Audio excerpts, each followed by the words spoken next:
ask for any like final say in anything? Did anybody, or did they just trust you 100%? They totally trusted me, which was, incredible. I came, like to them and I said, this is what I want to do, this is what I'm thinking. They were like, okay, cool. And when I finally got to a certain point with the cut, before I was completely married to it, I had them all sit down. We went to Tajay's house, and it was the four of them and myself, and I showed them like a 2.5 hour cut of the film. And it was the most amazing moment because this is the first time they were seeing anything for the first time besides whatever it is that they had sat down to do.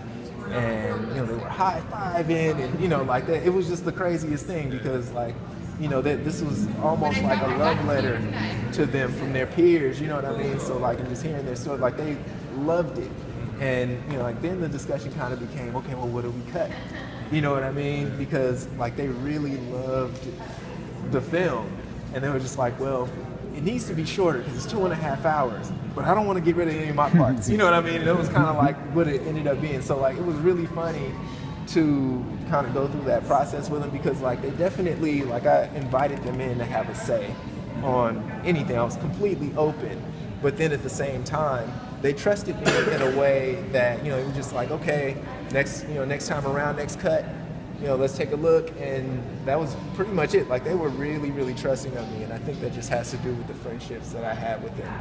Now, we gonna up you on how we just chill. Dial 7 digits, call up Bridget, her man's a midget. Plus she got fringe, yo, I can dig it. Here's a 40 swigget, it's frigid. I got him chilling in the cooler, break out the ruler. The other thing I want to ask you mentioned that it's hard to get four adult men together when there's no money behind it. Yeah. And I noticed that you did editing, motion graphics and stuff. Was there money behind it, or was this just the labor of love? This was all labor of love, completely. I work for a television station, and so fortunately I had certain resources to my disposal that maybe the average person didn't.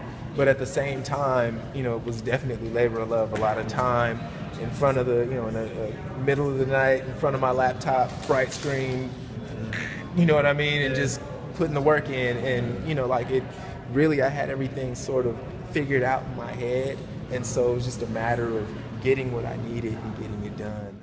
Sometimes you hit autopilot, and you turn around, you wake up, and you're like, wow, I did this. You know what I mean? It's very out of body a lot of times. You know what I mean? And it came together that way, and I didn't take on the bulk of what the film became. It was always pieces, just pieces, always pieces. So I knew I wanted to cover certain subject matters. So you talk about what the Souls of Mischief are about.